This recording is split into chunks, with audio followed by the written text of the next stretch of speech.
যুবকদের বলছি ভাই, যারা বিয়ে টিয়ে করোনি, বিয়ের আগে অন্তত 2 ইঞ্চি করে দাড়ি রাখো, যাতে পাপিষ্ট মেয়েগুলো তোমার জীবন থেকে সরে যায়। মনে রাখবেন, এই দাড়িটার সবচাইতে বড় ফজিলত হলো ইমানের সঙ্গে মৃত্যু হওয়ার সম্ভাবনা 99%। বলুন সুবহানাল্লাহ।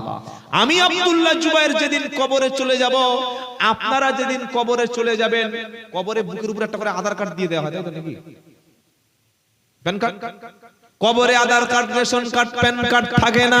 একটাই মাত্র সিম্বল মুসলমানদের কবরে থাকবে, সেটা হলো বিশ্ব নবীর নূরানি দাড়ি। জোরে বলুন না সুবহানাল্লাহ। আমরা সিদ্ধান্ত করব যে হিজাবওয়ালা কোরআনওয়ালা মেয়ে ছাড়া বিয়ে করব না, আর প্রত্যেকটা মাকে সিদ্ধান্ত নিতে হবে যে দাড়িওয়ালা ছেড়ে ছাড়া বিয়ে করব না। এখনকার মেয়েরা দাড়ি শুনলে আগুন, দাড়ি চলবে না, উমাল চলবে না, চাচা মাল চাই। কেন? দাড়িটা নাকি বয়স বেশি লাগে। তা আমি বলি ভাই, দাড়ি রাখলে যদি বয়স বেশি লাগে, দাড়ি চেঁচে দিলে যদি বয়স কম লাগে, বাচ্চা বাচ্চা লাগে, তাহলে তো দাঁতটা ফেলে দিলে আরো কম বয়স লাগবে বাচ্চাদের। কি দাঁতটা ফেলে দেওয়া দরকার? দাড়ি মানুষের সম্মান বাড়িয়ে দেয়। বলুন সুবহানাল্লাহ। দাড়ি মানুষকে কখনো অসম্মান করে না। সকলে দাড়ি রাখবো। ইব্রাহিম নবী স্বপ্নে দেখলেন জবাই করছে, তিনি ছেলেকে বললেন, কোরআন শোনাচ্ছে, অনাদাই রব্বি হাবলি মিনাস সলিহিন ফাবাশশারনাহু বিগুলামিন হালিম। ইব্রাহিম বললেন, আল্লাহ আমার একটা ছেলে দাও। বৃদ্ধ বয়সে দোয়া করছে। ছেলে মেয়ে কে দিতে পারে বাবা? আল্লাহ। কবর জিয়ারত করবেন, সুন্নাত, সওয়াব হবে। কোন কবরের পাশে গিয়ে যেন সন্তান চাইবেন না, কবরের উপরে সেজদা দেবেন না, কবরে মান্নত করবেন না, চাদর চাপাবেন না। আহলে সুন্নাতুল জামাত যারা আমরা ভালোবাসি, যারা হাক্কানি ওলিদের ভালোবাসি, হাক্কানি পীরদের কবরে কোনোদিন ছাগল যায় না, হাক্কানি পীরদের কবরে কোনোদিন কেউ গরু মান্নত করে না, হাক্কানি পীরদের কবরে নারীদের সেজদা হয় না, হাক্কানি পীরদের কবরে কোনোদিন গান বাজনার অনুষ্ঠান হয় না। সেজন্য করে আমাদের ঈমানটা মজবুত রাখতে হবে। যারা খাঁটি পীর, হাক্কানি পীর, তাদের ওসিলায় গোটা ভারতবর্ষে ইসলাম প্রচার হয়েছে। জোরে বলুন না সুবহানাল্লাহ। তো আমরা যদি আল্লাহর ওলিদের কবরের কাছে যাই, গিয়ে দোয়া করব, আল্লাহ এই কবর ব্যক্তি যিনি শুয়ে আছেন আল্লাহর ওলি, তার সম্মান মর্যাদা বাড়িয়ে দিন, ওলির আদর্শ আমাদের জীবনে আনার তৌফিক দিন। কখনো কোনো স্ত্রীকে নিয়ে, নারীকে নিয়ে কবরে যাবেন না। আজমির শরীফে যাচ্ছে নিজের স্ত্রীকে নিয়ে। ইদানিং কলে আমি সেদিন দেখেছি, ফুরফুরা শরীফে অনেক মুসলমান বিভিন্ন এলাকা থেকে বিবি নিয়ে যাচ্ছে। যদি নিয়ে যান, আপনার স্ত্রীকে কখনো মাজারের সামনে দাঁড় করাবেন না, ঈমান নষ্ট হয়ে যাবে। কারণ দাদা হুজুর রাহমাতুল্লাহ আলাইহি ছিলেন খাঁটি ওলি, তাই তার মাজারের পাশে পরিষ্কার করে লেখা আছে, মহিলাদেরকে জিয়ারত করানোর জন্য আনবেন না। এটা বানিয়ে বলছি না, লেখা আছে। কি বলছেন? তাহলে আপনার স্ত্রীটা কি করে যাচ্ছে কবরের কাছে, গিয়ে সেখানে হাত তুলে দোয়া করছে। আজমির শরীফে আপনার স্ত্রীকে নিয়ে আপনি দোয়া করছেন, আপনার স্ত্রীও আজমির শরীফে খাজা মহিউদ্দিন চিশতি আল্লাহ রহমতুল্লাহ আল্লাহর ওলির কাছে গিয়ে তার স্ত্রীটা কি করে দোয়া চাইছে। কোন কবরের উপরে কোন নারী গিয়ে সেজদা করা, দোয়া করা, সেখানে চুম্বন খাওয়া, কবর দেখলে মাথা নিচু করে সালাম করা ইসলামে জায়েজ নাই। বরং আল্লাহর কাছে সেজদা দেব, আল্লাহর কাছে সহযোগিতা চাইবো, সবকিছু দিতে পারেন আল্লাহ। ইব্রাহিম আলাইহিস সালাম যখন ছেলে চাইলেন, আল্লাহ বলছেন ফাবাশশারনাহু বিগুলামিন হালিম, আমি একটা নেক সন্তানের সুসংবাদ দিলাম। বলুন সুবহানাল্লাহ। ছেলের বয়স কত? 13-14। বাপের সঙ্গে হাঁটতে চলতে শুরু করছে। ইব্রাহিম নবী স্বপ্ন দেখছে ছেলেকে জবাই করে। সকালবেলা উঠে ভাবছে কি করে বলি, কি হলো। পরপর কয়েকদিন দেখলো। তারপরের দিন বিবি হাজেরার কাছে গিয়ে বলছে, হাজেরা বললে কি? বললে বাচ্চাকে ছেড়ে দাও, আমি বাচ্চাকে নিয়ে চলে যাচ্ছি। শয়তান কানে কানে গিয়ে বলল, হাজেরা বাচ্চাকে তুমি কোথায় পাঠাচ্ছ? তোমার বাচ্চাকে ইব্রাহিম জবাই করবে। এই কথা যখন শয়তান হাজেরার কানে কানে বলল, ওই সময় হাজেরা বলল, কোনদিন বাপ তার সন্তানকে জবাই করতে পারে? শয়তান হাজেরাকে কাঁদতে কাঁদতে বলল, হাজেরা আল্লাহ নির্দেশ দিয়েছে সন্তানকে জবাই হবে। ওই সময় হাজেরা বলল, শয়তান তুমি কি আমি আমি দূরে সরে যাও, নিশ্চয়ই তুমি ইবলিস শয়তান। আল্লাহ যদি নির্দেশ দেয় আমি হাজেরার মা অবশ্যই ইসমাইলকে 100 বার আল্লাহ রাস্তায় কুরবানি করে দেব। শয়তান দেখছে যে হাজেরার কাছে পেরে উঠলাম না, এবার গিয়ে ইসমাইলের কাছে ধোঁকা দিচ্ছে, ইসমাইল তুমি তোমার বাপের একমাত্র পুত্র, তোমার আব্বা তোমাকে জবাই করতে নিয়ে যাচ্ছে, তুমি সেই দিকে কেন যাচ্ছ বলো। ইসমাইল আলাইহিস সালাম বলল কে তুমি? বলল আমি তোমার উপদেশ দিচ্ছি, তোমার ভালো চাই, তোমার আব্বা তোমাকে জবাই করবে।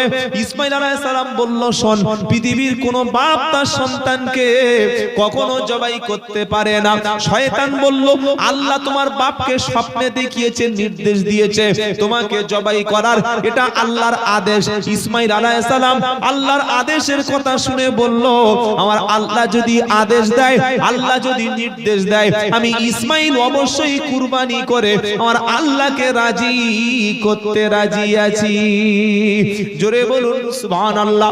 শয়তান ইব্রাহিমকে বলল ইব্রাহিম তুমি কি করছো, ছেলেকে কোন দিকে নিয়ে যাচ্ছ, বৃদ্ধ বয়সে এই কাজটা কেন করছো? ওই সময় 3টি জায়গায় 3 বার পাথর ছুঁড়ে মেরেছিল। আজও হাজী সাহেবরা হজে গিয়ে শয়তানকে পাথর জোরে বলেন ছুঁড়ে মারে। ইসমাইলকে নিয়ে যাচ্ছে, যাওয়ার সময় ছেলের সঙ্গে বাপের কথা হচ্ছে। 90 বছরের বৃদ্ধ ইব্রাহিম আর ইসমাইলের বয়স 13 কিংবা 14 কিংবা 15। আল্লাহ নবীদের চেহারা আল্লাহ সবচাইতে পৃথিবীতে সুন্দর বানিয়ে দেয়, বলুন সুবহানাল্লাহ। কোন নবী টেরা, কোন নবী বেটে, কোন নবী খাটো, কোন নবী হ্যান্ডিক্যাপ, কোন নবী শারীরিকভাবে অক্ষম, এমন কোন নবী ছিল না। সবচাইতে সুন্দর চরিত্র এবং আখলাক দেখতে ভালো আল্লাহ নবী করে পাঠিয়ে দেয়, আর নবীদেরকে সবচাইতে উচ্চ বংশে আল্লাহ পাঠিয়ে দেয়। জোরে বলুন সুবহানাল্লাহ। ওই রকম সুন্দর দেখতে ইসমাইল, মুখের দিকে তাকালে বাপের মায়া হয়। এত মায়া মোহাব্বতের সঙ্গে ইব্রাহিম নবী কি বলছে যে ফালাম্মা বালাগা মাআহু সায়া ক্বালা ইয়া বুনাইয়া ইন্নী আরা ফিল মানামি আন্নী আযবাহুক। ইব্রাহিম আলাইহিস সালাম বলল ইসমাইল আমি স্বপ্নে দেখছি তোমার জবাই করছি, কি বলছো বলো। ওই সময় ইসমাইল আলাইহিস সালাম আমরা আমাদের ছেলে হলে কি বলতো, বুড়ো বয়সে মাথা খারাপ হয়ে গেছে, দরকার হয় গরু কুরবানি দাও, ছাগল কুরবানি দাও, উট কুরবানি দাও, কেন ছেলেকে জবাই করবে? তিনি বললেন না না, আমার আব্বা ইব্রাহিম নবী, আর নবীদের স্বপ্ন সত্য হয়। ইসমাইল বলছে ইয়া আবাতি ফাআলতু উমার সাতাজিদুনি ইনশাআল্লাহু মিনাস সাবিরিন। তিনি তার পিতাকে বলছেন আব্বা আপনি স্বপ্নে যেটা দেখেছেন সেটা আদেশ পালন করুন, অবশ্যই আমি পালিয়ে যাব না, আমি সবর করব, আমি ধৈর্যকারীদের সাথে আছি। সুবহানাল্লাহ বলেন দেখি। ছেলেকে কুরবানি করে দিয়েছে, রেডি হয়ে গেছে। ইসমাইল আলাইহিস সালাম বলছে আব্বা আমি সবর করব, আব্বা আমি ছুটে পালাবো না, আমার কুরবানির আগে আব্বা হাতটা ভালো করে বেঁধে ফেলুন, আমার শরীরের সাদা যে পাঞ্জাবি পোশাকটা, এটা কুরবানির পরে যখন রক্ত লেগে যাবে এই পোশাকটা নিয়ে আমার গর্ভধারিণী মায়ের কাছে পৌঁছে দিয়ে বলবেন যে তোমার ছেলেকে আল্লাহ কবুল করে নিয়েছে। জোরে বলুন সুবহানাল্লাহ। এটা যখন বলছে ইব্রাহিম নবী চোখের পানিগুলো ফেলছে। পৃথিবীর যত যাই হোক বাপ তার সন্তানের গায়ে কখনো মশা বসতে দেয় না। বাপ গরমের সময় খালি পায়ে হাঁটে কিন্তু সন্তানকে কোলে করে রাখে। যে বাপ এত ভালোবাসে সেই বাপ ঝরঝর করে কাঁদছে।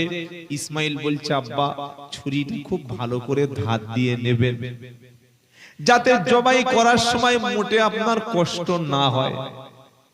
কারণ আমি যদি ছটপট ছটপট করি, আমি যদি জবাই করতে গিয়ে ছিটকায় হাত পা নাড়ি, হয়তো আল্লাহ অখুশি হবে যে ইসমাইল রাজি ছিল না।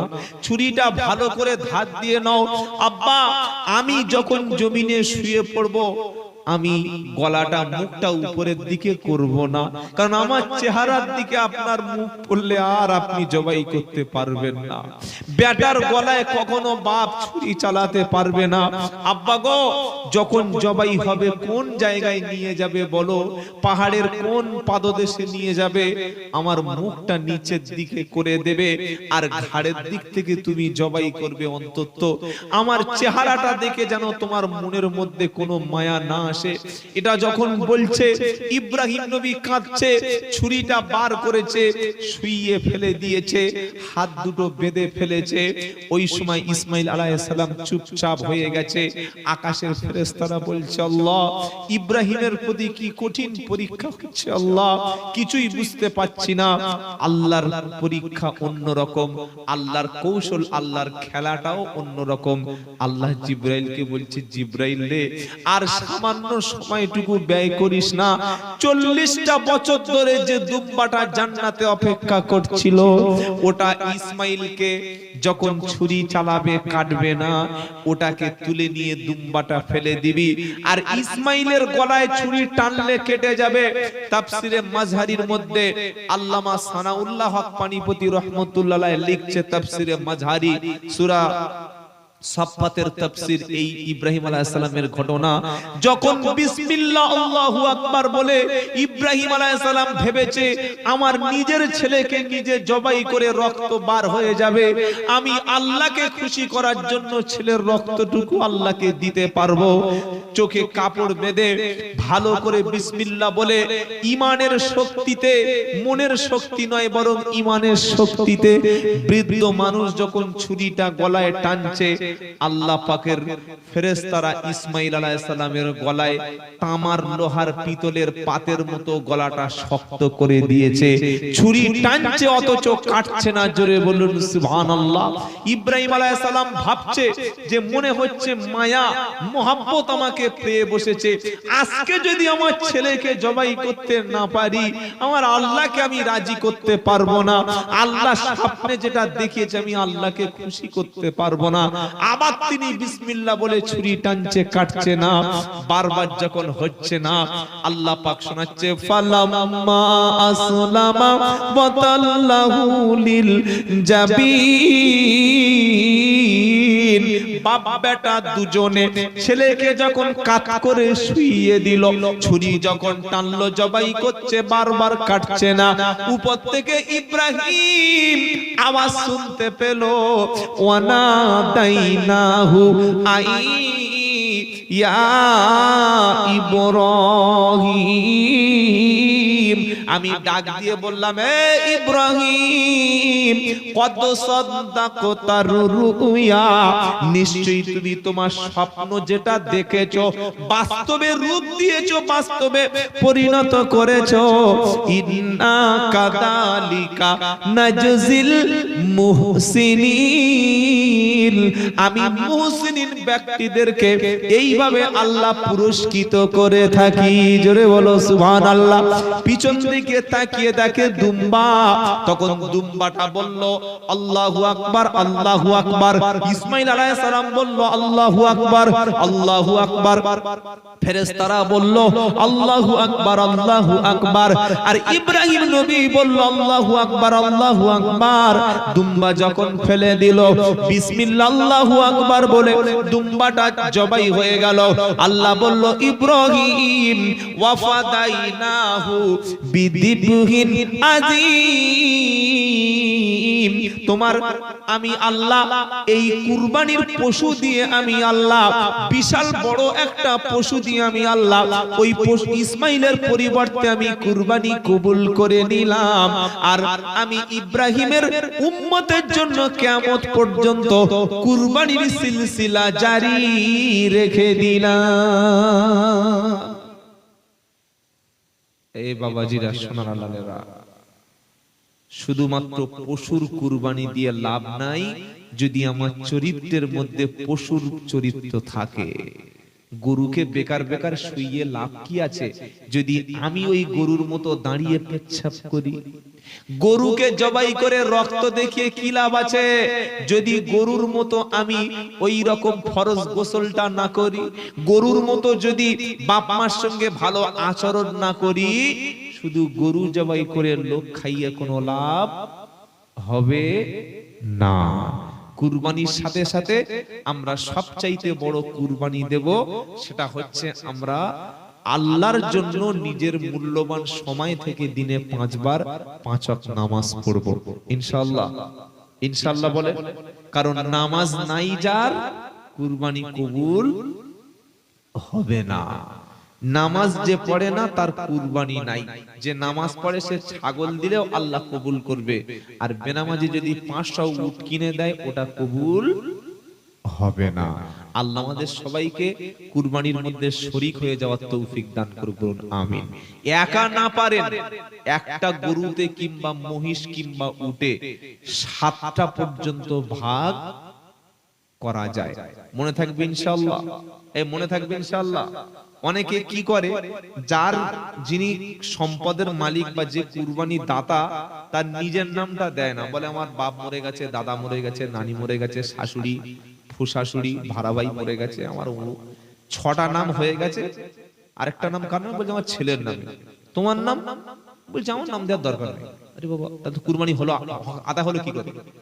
যিনি কুরবানি দাতা, যিনি সম্পদের মালিক, অবশ্যই তিনি তার নামটা যেন থাকে, এবং তিনি কি বলবেন, আমি কুরবানি দিচ্ছি আমার পরিবারের পক্ষ থেকে। আমরা কি বলি?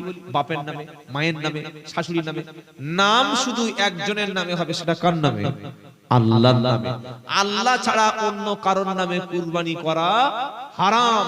আমরা শব্দ একটা ভুল বলি, বাপের নামে, তো মায়ের নামে না। এটা আমরা বলবো যে বাপের জন্য বা বাপের পক্ষ থেকে, আমার ছেলেদের পক্ষ থেকে, আমার ফ্যামিলির জন্য আমি কুরবানি করছি। কথা মনে থাকবে ইনশাআল্লাহ। আল্লাহ আমাদের সবাইকে কুরবানিগুলো কবুল করুন, সকলে বলুন আল্লাহুম্মা আমিন। এই যে এতক্ষণ আলোচনা হলো, বিভিন্ন কথা আমরা শুনলাম, এই জলসাটা এবছর শেষ হয়ে যাবে না সামনে বছর আর একবার হওয়ার ইচ্ছা আছে? হবে? আচ্ছা, হবে না কারা কারা চাইছেন হাত তুলুন দেখি। বুঝতে পারে আইপিএল খেলা দেখে দেখে মাথা হ্যাং হয়ে গেছে। কি বুঝলেন? সামনে বছর হবে ইনশাআল্লাহ। যদি কি হবে কারা কারা নারায়ে তাকবীর। আমি কি জয় শ্রীরাম বলতে বলেছি? নারায়ে তাকবীর, আরো জোরে নারায়ে তাকবীর। জন্ম আমার নবীর যুগে হলে কেমন হতো, জন্ম আমার নবীর যুগে হলে কেমন হতো। জোরে হবে না সুবহানাল্লাহ? না সুবহানাল্লাহ এখন বলার দরকার নাই, সেই একবারে শ্রাবণ মাসে মাঠ বুড়ে গেলে বলবে। জন্ম আমার নবীর যুগে হলে কেমন হতো, জন্ম আমার নবীর যুগে হলে কেমন হতো। দু নয়নে রাসূল পাক দেখিলে কেমন হতো। জোরে হবে না? দু নয়নে রাসূল পাক দেখিলে কেমন হতো, জন্ম আমার নবীর যুগে হলে কেমন হতো।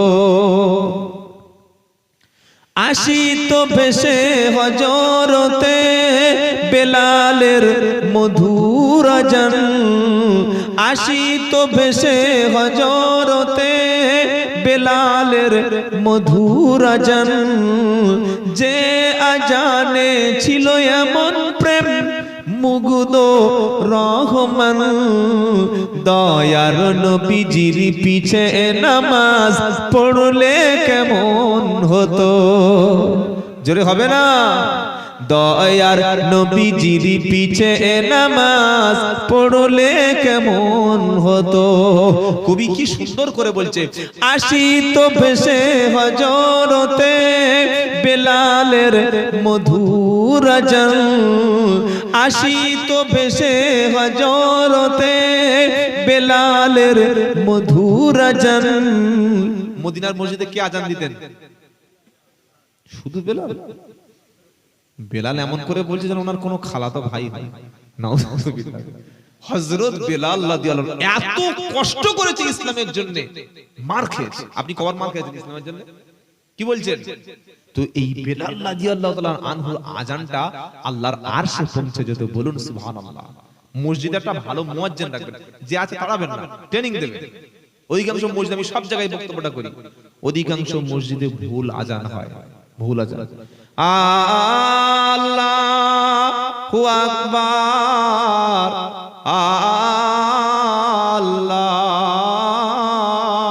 আল্লাহু আকবার। হা করেছে চন্দ্রকোনা আর বার বলে ছেড়েছে ঘাটালে। এটা কি আযান? যদি কেউ টান দেয়, আযান নষ্ট হবে, ভুল হবে। টান দিলে তার মানে বলা হচ্ছে আল্লাহ তুমি কি বড়, আল্লাহ সবচাইতে বড়, প্রশ্ন হয়ে যাচ্ছে। কিন্তু আল্লাহু আকবার মানে আল্লাহ সবচাইতে বড়। আবার যদি কেউ বলে বার, এটাও ভুল হয়ে গেল। মনে থাকবে ইনশাআল্লাহ কি বলতে হবে? আল্লাহু আকবার, আল্লাহু আকবার, মনে থাকবে। তারপরে মুয়াজ্জিন সাহেব আযানে কি ভুল দিচ্ছে শুনুন। আশহাদু আল্লা ইলাহা ইল্লাল্লাহ, আশহাদু, কিন্তু আরবি উচ্চারণটা কি হবে জানেন? আশহাদু। কি হবে? আশহাদু। আত্তাহিয়াতু পড়ছি, আত্তাহিয়াতু লিল্লাহি ওয়াস সালাওয়াতু ওয়াত তাইয়্যিবাতু আসসালামু আলাইকা আইয়ুহান নাবিয়্যু ওয়া রাহমাতুল্লাহি ওয়া বারাকাতুহু আসসালামু আলাইনা ওয়া আলা ইবাদিল্লাহিস সালিহিন। আশহাদু না আশহাদু? কোনটা? কত লোক ভুল বলে। পাশের লোক আঙ্গুল তুলেছে, ও আঙ্গুল তুলে বসে আছে। কোথায় তুলেছি আঙ্গুলটা? কোথায় তুলেছি? আশহাদু আল্লা ইলাহা ইল্লাল্লাহ। দেখছেন, হে আশহাদু আল্লা ইলাহা ইল্লাল্লাহ, ও আঙ্গুল তুলে বসে আছে। যেখানে আঙ্গুল মেরে দিলে হবে, ভাবে না যে কোথায় তুলেছে। পাশের লোক আঙ্গুল তুলে, ও তুলে বসে আছে। এগুলো শিখবেন। তো এই তাতাইয়াতুর মধ্যে আমরা বলছি আশহাদু, ঠিক আযানে বলতে হয় আশহাদু আল্লা ইলাহা ইল্লাল্লাহ, আশহাদু আন্না মুহাম্মাদার রাসূলুল্লাহ। কত মুয়াজ্জিন বলছে রাসূলুল্লাহ, বলছে ওসুল্লাহ। ওসুল্লাহ কি রে? আশহাদু আন্না মুহাম্মাদার রাসূলুল্লাহ।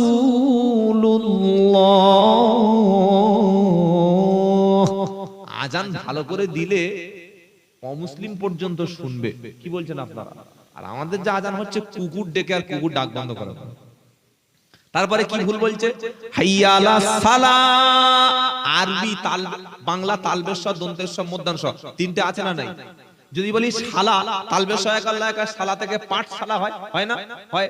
আবার দন্তেশ এক আল্লাহ একা শালা, তার মানে আলাদা। আবার মধ্যাংশ এক আল্লাহ একা শালা, তার মানেটা আলাদা। ঠিক আরবিতে সিন, শিন, সাদ আর সা, চারটে অক্ষরে চারটে উচ্চারণ আছে। বুঝতে পেরেছেন? একটা সিন, একটা শিন, একটা সাদ, একটা সা। আযানে যখন আছে এখানে কি? সাদ। হাইয়া আলাস সালাহ, এসো নামাজের দিকে। কিন্তু মুয়াজ্জিন কি বলছে? হাইয়া আলাস সালাহ। গেল গোলমাল হয়। কি বলতে হবে? হাইয়া আলাস সালাহ। তারপরে কি বাক্য? হাইয়া আলাল ফালাহ। এসো কল্যাণের দিকে, এসো মঙ্গলের দিকে এসো। উনি তো সারা জীবন ট্রেনিং নেয়নি। হাইয়া আলাল ফালাহ, যে কজন আসছিল সে কজন সোজা বাড়ি চলে গেল। কি তারপরে ফজরের সময় যে কি কেলেঙ্কারি শুরু হয়, আসসালাতু খাইরুল মিনাল নাওল। খাইরুল আর নাওল চিন্তা করতে পারছেন? মানে ফজরের সময় মসজিদের নাওল দিচ্ছে কে রে বাবা? কি বলতে হবে? আসসালাতু খায়রুম মিনান নাল নয়, মিনান। আসসালাতু খায়রুম, খায়রুম এখনো বলছে খায়রুম। খায়রুম কি রে ভাই? খায়রুম হবে। আসসালাতু খায়রুম মিনান নাওম। কত সুন্দর আছে। তারপরে আল্লাহু আকবার, আল্লাহু